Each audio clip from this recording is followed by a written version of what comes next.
देवी के क्रिया योग का वर्णन। देवी की मूर्ति एवं मंदिर के निर्माण, स्थापन और पूजन का महत्व। देवी की मूर्ति और पूजन का क्या महत्व है और पराम्बा की श्रेष्ठता। विभिन्न मासों और तिथियों में देवी के व्रत, उत्सव, पूजन आदि के फल तथा संहिता के श्रवण एवं पाठ की महिमा का वर्णन।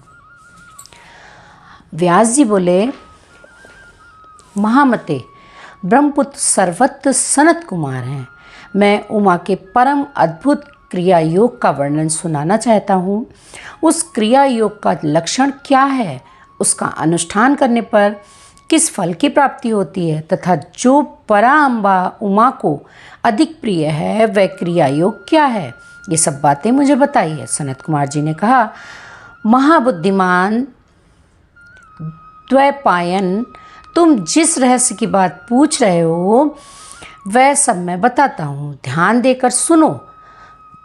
ज्ञान योग, क्रिया योग, भक्ति योग, ये श्री माता की उपासना के 3 मार्ग कहे गए हैं जो भोग और मोक्ष देने वाले हैं। चित्त का जो आत्मा के साथ संयोग होता है उसका नाम ज्ञान योग है। उसका ब्रह्म वस्तुओं के साथ जो संयोग होता है उसे क्रिया योग कहते हैं।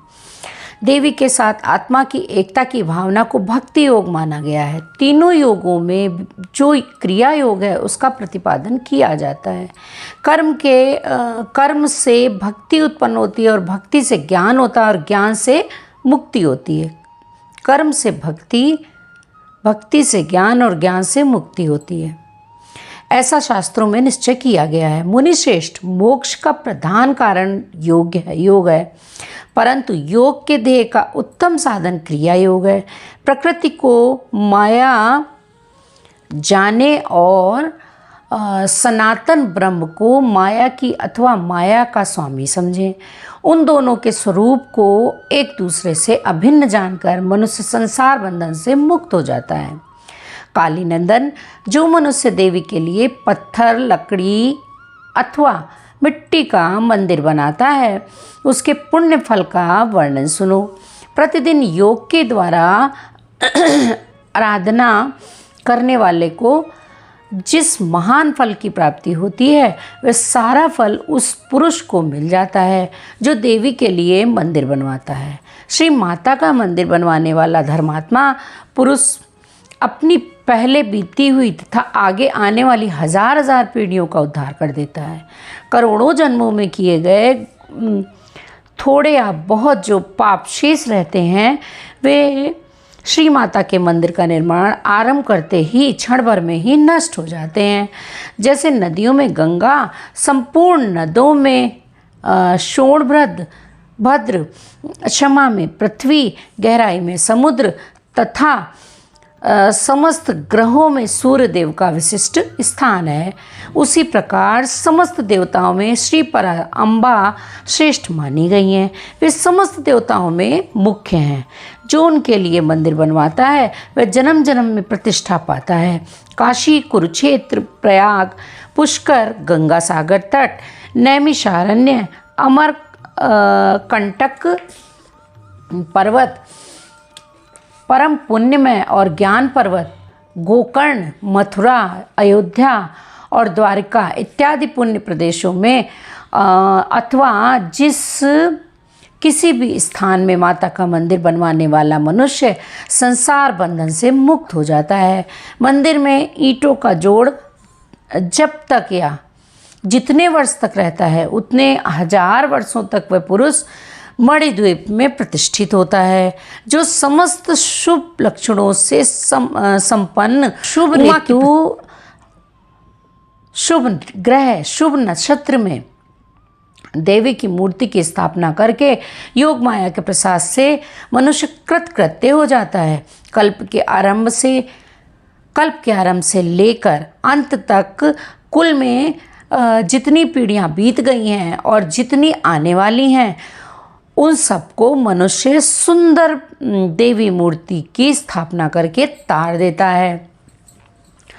जो केवल जगद्योनी पराम्बा की शरण लेते हैं उन्हें मनुष्य नहीं मानना चाहिए।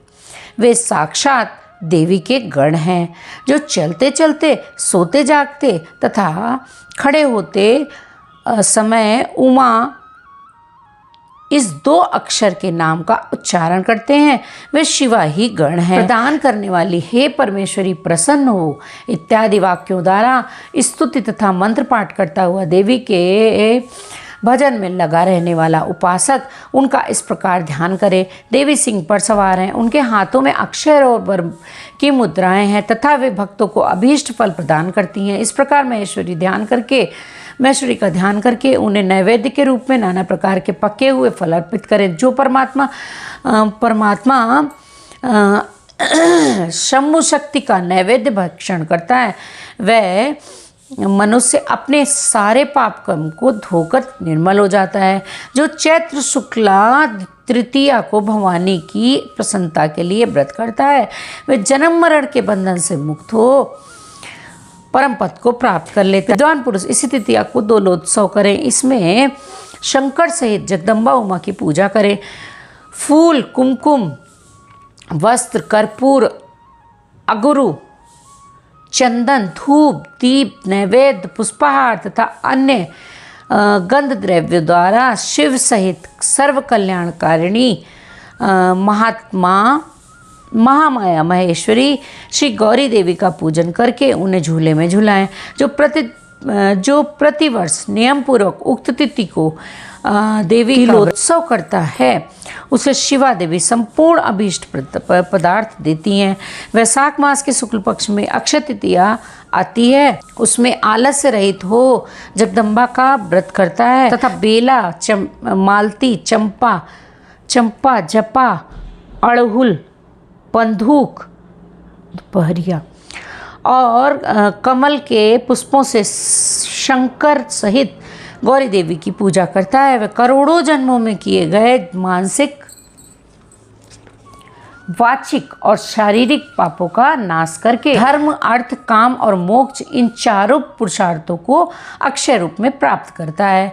जिस शुक्ला तृतीया को व्रत करके जो अत्यंत प्रसन्नता के साथ महेश्वरी का पूजन करता है उसके लिए कुछ भी असाध्य नहीं होता है। आषाढ़ के शुक्ल पक्ष की तृतीया को अपने वैभव के द्वारा रथोत्सव करें। यह उत्सव देवी को अत्यंत प्रिय है। पृथ्वी को रथ समझें, चंद्रमा और सूर्य को उसके पहिए जाने, वेदों को घोड़े और ब्रह्मा जी को सारथी माने। इस भावना से मणिजड़ित रथ की कल्पना करके उसे पुष्पमालाओं से सुशोभित करें। फिर उसके भीतर शिवा देवी को विराजमान करें। तत्पश्चात यह भावना करे कि परा अम्बा उमा देवी संपूर्ण जगत की रक्षा के लिए उसकी देखभाल करने के निमित्त रथ के भीतर बैठी हैं। जब रथ धीरे धीरे चले तब जय जयकार करते हुए प्रार्थना करें, देवी दीन वत्सले, हम आपकी शरण में आए हैं, आप हमारी रक्षा कीजिए। पाहि देवी जनान स्मान प्रपन्नान दीन वत्सले। इन वाक्यों द्वारा देवी को संतुष्ट करें और यात्रा के समय नाना प्रकार के बाजे बजवाएं। ग्राम या नगर की सीमा के अंत तक रथ को ले जाकर वहां उस रथ पर देवी की पूजा करें और नाना प्रकार के स्तोत्रों से उनकी स्तुति करके फिर उन्हें वहां से अपने घर ले आएं। तदंतर सैकड़ों बार प्रणाम करके जगदम्बा से प्रार्थना। जो विद्वान इस प्रकार देवी का पूजन, व्रत एवं रथोत्सव करता है वह इस लोक में संपूर्ण भोगों का उपभोग करके अंत में देवी के धाम को चला जाता है। श्रावण और भाद्र मास की शुक्ला तृतीया को जो विधि पूर्वक अम्बा का व्रत और पूजन करता है, इस प्रकार वह इस लोक में पुत्र, पौत्र एवं धन आदि से संपन्न होकर सुख भोगता है तथा अंत में सब लोकों से ऊपर विराजमान उमालोक में जाता है। आश्विन मास के शुक्ल पक्ष में नवरात्र व्रत करना चाहिए। उसके करने पर संपूर्ण कामनाएं सिद्ध हो जाती हैं, उसमें संशय नहीं है। इस नवरात्र व्रत के प्रभाव का वर्णन वर्णन करने में चतुरानन ब्रह्मा, पंचानन महादेव तथा षडानन कार्तिकेय भी समर्थ नहीं है। फिर दूसरा कौन समर्थ हो सकता है? मुनिश्रेष्ठ नवरात्र व्रत का अनुष्ठान करके विरत के पुत्र राजा सुरथ ने अपने खोए हुए राज्य को प्राप्त कर लिया था। अयोध्या के बुद्धिमान नरेश ध्रुव संधि कुमार सुदर्शन ने इस नवरात्र के प्रभाव से ही राज्य प्राप्त किया था, जो पहले उनके हाथ से छिन गया था। इस व्रतराज का अनुष्ठान और माहेश्वरी की आराधना करके समाधि वैश्य संसार बंधन से मुक्त हो मोक्ष के भागी बने हुए थे। जो मनुष्य आश्विन मास के शुक्ल पक्ष में विधिपूर्वक व्रत करके तृतीया, पंचमी, सप्तमी, अष्टमी, नवमी तथा चतुर्दशी तिथियों को देवी का पूजन करता है, देवी शिवा निरंतर उसकी संपूर्ण अभीष्ट मनोरथ पूर्ति करती रहती हैं। जो कार्तिक, मार्गशीर्ष और पौष माघ और फाल्गुन मास के शुक्ल पक्ष में तृतीया को व्रत करता है तथा लाल कनेर आदि के फूलों एवं सुगंधित धूपों से मंगलमयी देवी की पूजा करता है, वह संपूर्ण मंगल को प्राप्त कर लेता है। स्त्रियों को अपने सौभाग्य की प्राप्ति एवं रक्षा के लिए सदा इस महान व्रत का आचरण करना चाहिए तथा पुरुषों को भी विद्या, धन एवं पुत्र की प्राप्ति के लिए उसका अनुष्ठान करना चाहिए। इनके सिवा अन्य को भी देवी की प्रिय लगने वाले उमा महेश्वर आदि के व्रत हैं। मुमुक्षु पुरुषों को उनका भक्तिभाव से आचरण करना चाहिए। यह उमा संहिता परम पुण्यमयी तथा शिव भक्ति को बढ़ाने वाली है। इसमें नाना प्रकार के उपाख्यान हैं। यह कल्याणमय संहिता भोग एवं मोक्ष प्रदान करने वाली है। जो इसे भक्तिभाव से सुनता और एकाग्रचित होकर सुनाता है और पढ़ता है और पढ़ाता है, वह परम गति को प्राप्त होता है। जिसके घर में सुंदर अक्षरों में लिखी हुई यह संहिता विधिवत पूजित होती है, वह संपूर्ण अभीष्टों को प्राप्त कर लेता है। उसे भूत, प्रेत और पिशाच आदि दुष्टों से कभी यह भय नहीं होता है।